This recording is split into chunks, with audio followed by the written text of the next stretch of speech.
तो हेलो दोस्तों, स्वागत है आपका ज्ञान की पाठशाला में। आज हम 5th पार्ट में डाइजेशन एंड एब्जॉर्प्शन के कुछ और मज़ेदार क्वेश्चन देखेंगे। तो बस इसी तरीके से बने रहें। चलो भाई, first question. The hormone that stimulates the stomach to secrete gastric juice is. Gastric juice secrete करने के लिए कौन सा हार्मोन इसमें से स्टिमुलेट करेगा?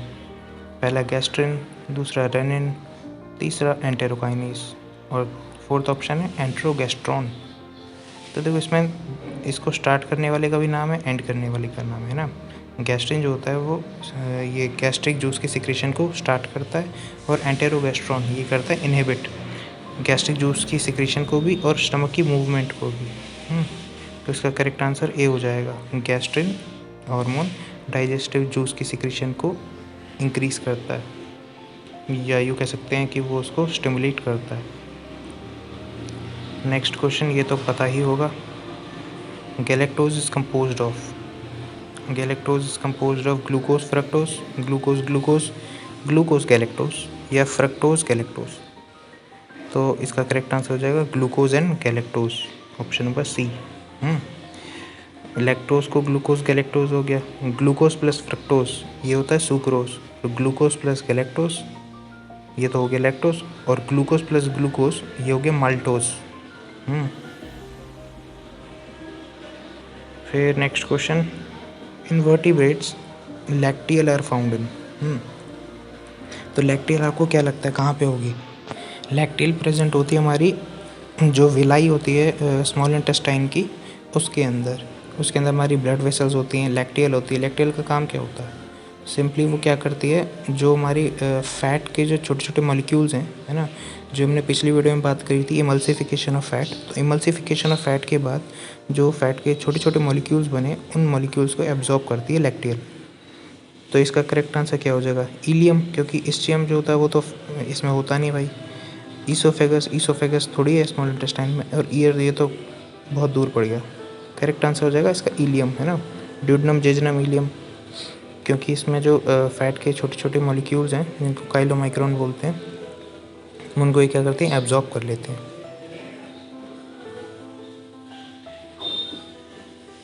Next question, if pancreas remove the compound which remain undigested, carbohydrates, fat, protein, ये all of this.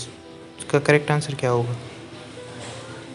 बिल्कुल सही, करेक्ट आंसर इसका हो जाएगा ऑल ऑफ दिस, क्योंकि पैनक्रिया जो होता है वो कई सारे मतलब 2 हार्मोन्स और कई सारे एंजाइम सीक्रेट करता है डाइजेशन के लिए, जो कि स्मॉल इंटेस्टाइन के अंदर जाते हैं और हमारी जितना भी फूड है उसको डाइजेस्ट करते हैं। मेजर जो डाइजेशन एंड एब्जॉर्प्शन होता है वो तो हमारे स्मॉल इंटेस्टाइन के अंदर ही होता है ना, जिसके अंदर हमारे स्मॉल इंटेस्टाइन के एंजाइम्स होते हैं, सक्कस, एंटेरिकस, और कुछ पैनक्रियाटिक जूस होते हैं। ये सब मिलके क्या करते हैं, इसका डाइजेशन कराते हैं। तो ये पैनक्रियाटिक अमाइलेज, ट्रिप्सिन, काइमोट्रिप्सिन, इन सभी का दिया हुआ है कि अमाइलेज क्या करता है, ये कार्बोहाइड्रेट जो होते हैं, है ना, स्टार्च, ग्लूकोज, इन सबको डाइजेस्ट करता है। और ट्रिप्सिन, काइमोट्रिप्सिन, कार्बोक्सीपेप्टिडेज प्रोटीन के ऊपर काम करते हैं। फैट, लिपिड्स, लाइपेज जो है वो लिपिड्स के ऊपर काम करता है। हमारा नेक्स्ट क्वेश्चन है, during prolong fasting in what sequence are the following organic compounds used up by the body. मतलब कि जब आप फास्टिंग पे हो, है ना, आपने लंबे समय से कुछ खाया नहीं है, बाहर से कोई फूड इनटेक आया नहीं है, तो आपकी बॉडी, मतलब आपकी जो बॉडी के सेल्स हैं उनको एनर्जी कहाँ से मिलेगी? आपकी बॉडी के अंदर प्रेजेंट जो कार्बोहाइड्रेट्स हैं, फैट्स हैं, प्रोटीन्स हैं, इन्हीं सबको ब्रेक डाउन करके वो एनर्जी निकालेगी, है ना। तो फर्स्ट ऑप्शन है पहले carbohydrate, protein and then lipids. Second option proteins, lipids and then carbohydrates. Third option carbohydrate, fats and proteins. Fourth option fats, carbohydrates and proteins. तो देखो, इसका करेक्ट आंसर क्या होगा, आप खुद बताओ। आपकी बॉडी के अंदर प्रेजेंट जो लीवर के अंदर जो ग्लाइकोजन प्रेजेंट है ना, वो क्या है? कार्बोहाइड्रेट ही तो है, जिसको हम एनिमल्स का स्टार्च कहते हैं। जैसे प्लांट्स अपनी स्टार्च जो होता है फ्रूट्स के अंदर स्टोर करते हैं, उसी तरीके से जो एनिमल्स होते हैं यानी कि हम हैं, वो क्या करते हैं, लीवर के अंदर ग्लाइकोजन को स्टोर करके रखते हैं, है ना। है तो वो भी कार्बोहाइड्रेट ही, क्योंकि कार्बोहाइड्रेट ब्रेक डाउन करने पे ज़्यादा एनर्जी देते हैं, तो और इजी टू ब्रेक डाउन होते हैं, इसलिए हम पहले कार्बोहाइड्रेट को ब्रेक डाउन होती है, हमारी बॉडी कार्बोहाइड्रेट को ब्रेक डाउन करती है। उसके बाद फैट्स आते हैं, क्योंकि fat high energy giving molecules हैं और उसको क्या कहते हैं, ब्रेक डाउन करने में एनर्जी ज़्यादा लगती है लेकिन प्रोटीन से कम। लास्ट में आते हैं हमारे प्रोटीन, क्योंकि प्रोटीन हमारे बिल्डिंग ब्लॉक्स हैं, ठीक है। हमारी बॉडी के जितना भी स्ट्रक्चर है वो मेजरली प्रोटीन्स का बना हुआ है। तो अगर हम प्रोटीन से स्टार्ट कर देंगे तो हमारी बॉडी का जो स्ट्रक्चर है उसमें दिक्कत आएगी। हमारी बॉडी का स्ट्रक्चर ख़राब भी हो सकता है, देखो। इसलिए हमारी बॉडी बहुत समझदार है। पहले कार्बोहाइड्रेट को ब्रेक डाउन करेंगे, फिर फैट्स को, फिर उसके बाद लास्ट में प्रोटीन को। Next question is a certain person eats boiled potato, one of the following component in it is option A lactose which is indigestible, option B starch which does not get digested, option C cellulose which is digested by intestinal cellulase, option D DNA which get digested by pancreatic DNAs। तो इसका correct answer क्या होगा? देखो, पहला option lactose, potato के अंदर lactose कहाँ से आया? लैक्टोज तो मिल्क के अंदर होता है ना, पहला ऑप्शन वैसे ही गलत। दूसरा स्टार्च, हाँ पोटैटो के अंदर स्टार्च होता है लेकिन वो डाइजेस्ट होता है ना। हमारे सलेवरियल अमाइलेज होता है, ठीक, फिर उसके बाद पैनक्रेटिक अमाइलेज होता है, तो स्टार्च डाइजेस्ट होता है, सेकेंड ऑप्शन भी गलत। फिर है cellulose which is digested by intestinal cellulase. तो देखो भाई, ह्यूमंस के अंदर सेलुलोज डाइजेस्ट नहीं होता है ना, क्योंकि हमारे पास सेलुलेज एंजाइम है ही नहीं, वो सिर्फ रूमिनेंट्स में होता है, मतलब कि जो हमारी काऊ बफेलो हैं उनके अंदर प्रेजेंट होता है। ऑप्शन डी है DNA which get digested by pancreatic DNA. हाँ, क्योंकि ऑप्शन ए बी सी तीनों ही गलत हो चुके हैं, तो ऑप्शन डी सही है। और हाँ, क्योंकि पैनक्रियाटिक डीएनए जो होता है वो डीएनए को डाइजेस्ट करता है, इसलिए इसका करेक्ट आंसर हो जाएगा ऑप्शन नंबर डी, ठीक।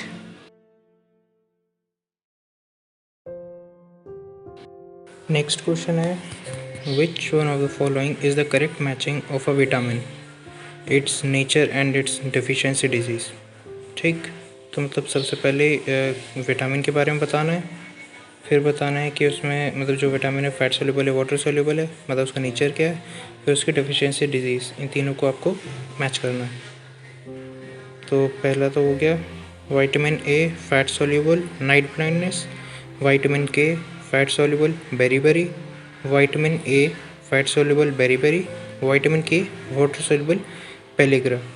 तो देखो, विटामिन के जो है वाटर सोल्यूबल नहीं होता है, तो डी ऑप्शन तो वैसे ही कट गया है ना। वाटर सोल्यूबल कौन से होते हैं? विटामिन बी कॉम्प्लेक्स, मतलब बी के अंदर जितने भी होते हैं वो सब, और विटामिन सी, है ना, ये दोनों होते हैं वाटर सोल्यूबल। बाकी जितने भी विटामिन बच गए ए डी ई के, ये सब विटामिन जो होते हैं वो फैट सोल्यूबल होते हैं। अब आ जाते हैं ये बाकी क्वेश्चंस पे। तो क्योंकि ये जो विटामिन ए होता है ना, ये इसका नाम होता है रेटिनॉल। रेटिनॉल मतलब आई साइड से रिलेटेड, तो इसका जो करेक्ट आंसर हो जाएगा नाइट ब्लाइंडनेस। बेरी नहीं होगा, बेरी जो होता है विटामिन B1 की वजह से होता है ना। तो ये हमारा हो गया क्वेश्चन कंप्लीट। अगला question, which one of the following pair is not correctly matched, है ना। नॉट करेक्टली मैच्ड के लिए बताना है। First option vitamin B12 pernicious anaemia, ठीक है, ये तो है ना। Vitamin B1 beri, vitamin C scurvy, vitamin B2 pellagra. तो इसका देखो जो करेक्ट आंसर है, मतलब इनमें से जो सही से मैच नहीं हो तो डी है। क्यों?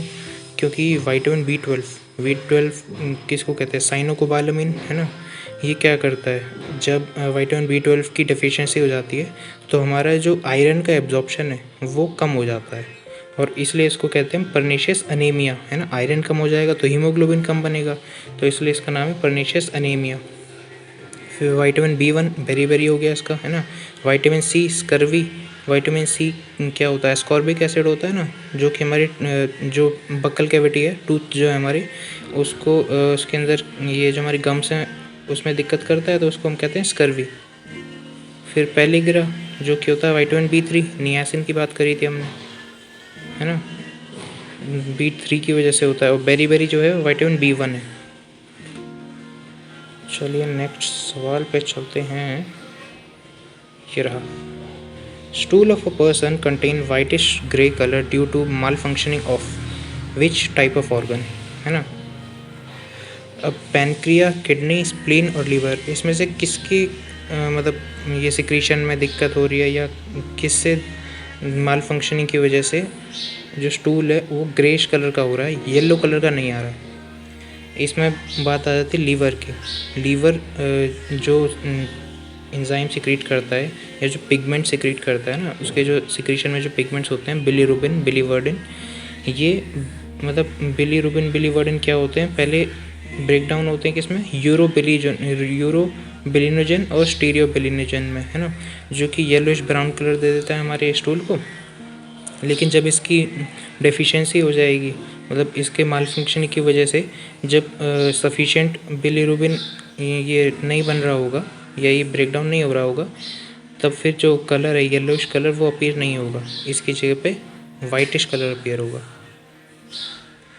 अच्छा, next colour, in a person advanced age the hair become thinner gradually, it happens because of decrease in, option number A synthesis of glucose, option number B synthesis of protein, option number C energy availability, option number D blood supply। तो देखो, क्योंकि glucose का synthesis हम तो नहीं करते, हम तो बाहर से इनटेक करते हैं, है ना, पहला ऑप्शन गलत। एनर्जी अवेलेबिलिटी, तो ऐसा तो नहीं होता है कि एनर्जी आपकी एडवांस एज में बहुत ही ज़्यादा कम हो गई, लेकिन जैसे जैसे ग्रेजुअली हम एज करते हैं वैसे वैसे हमारी हेयर्स थिन होते चले जाते हैं। ब्लड सप्लाई, ब्लड सप्लाई एक कॉज है हेयर फॉल का, कि जब ब्लड सप्लाई डिक्रीज़ होता है तो हेयर फॉल होने लग जाता है। पर हेयर जब थिन होने लगते हैं, क्यों थिन होंगे, क्योंकि हेयर्स के अंदर जो प्रोटीन है वो सफिशेंटली सिंथेसिस नहीं हो रहा है ना। जो केराटिन प्रोटीन होता है वो हमारा उतना प्रॉपर नहीं बन पाता है, जिसकी वजह से हमारे जो हेयर्स हैं वो थिन होने लग जाते हैं।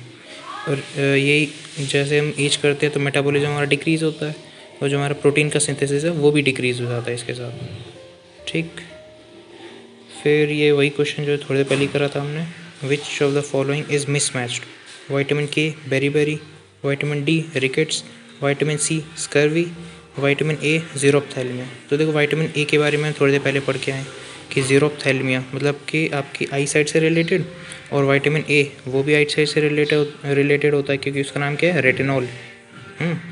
तो ऑप्शन नंबर डी तो सही मैच है। ऑप्शन नंबर सी स्कर्वी जो लिखा है, ऑप्शन नंबर सी क्या है, एस्कॉर्बिक एसिड। एस्कॉर्बिक एसिड वो भी स्कर्वी से रिलेटेड होता है, उसके डेफिशिएंसी से क्या होता है, स्कर्वी हो जाता है।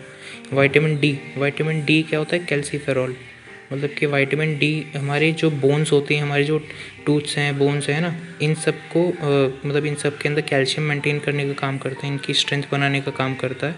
और जब ये नहीं होता है, विटामिन डी की डेफिशिएंसी हो जाती है, तब क्या होता है, तब हमारे जो लेग्स हैं, हमारे जो लिम्स हैं, है ना, हमारे हैंड्स हो गए, हमारे लेग्स हो गए, तो इनकी जो बोन्स होती है वो कमज़ोर होने की वजह से टेढ़ी हो जाती है।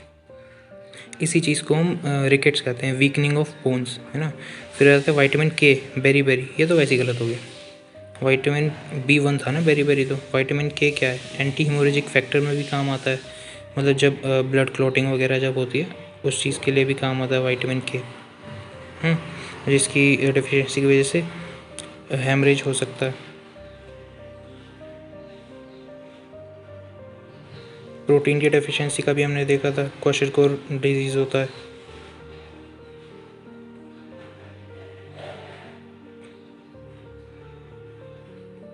Calcium deficiency occur in the absence of vitamin, तो कैल्शियम की डेफिशिएंसी किस विटामिन के एब्सेंस में होती है, कौन सा ऐसा विटामिन है जो कि अगर कम हो गया तो कैल्शियम की भी डेफिशिएंसी हो जाएगी। अभी थोड़ी देर पहले हमने बात करा कि हमारी जो बोन्स हैं, बोन्स को स्ट्रॉन्ग बनाने के लिए क्या चाहिए, कैल्शियम।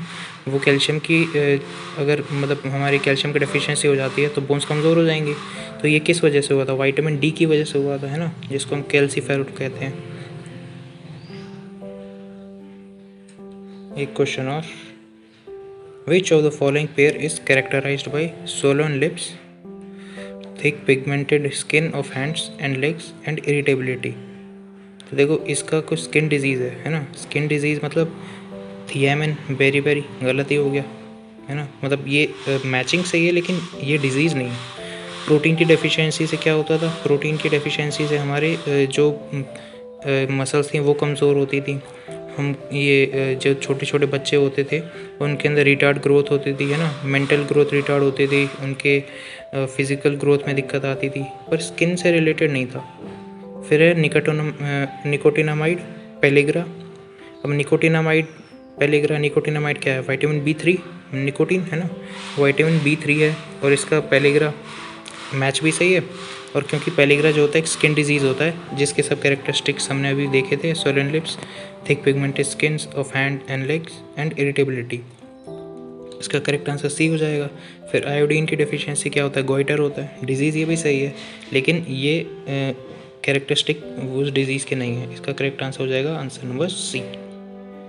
तो देखो हमने सी के साथ काफ़ी सारे क्वेश्चन करे और चैप्टर हो गया हमारा ख़त्म।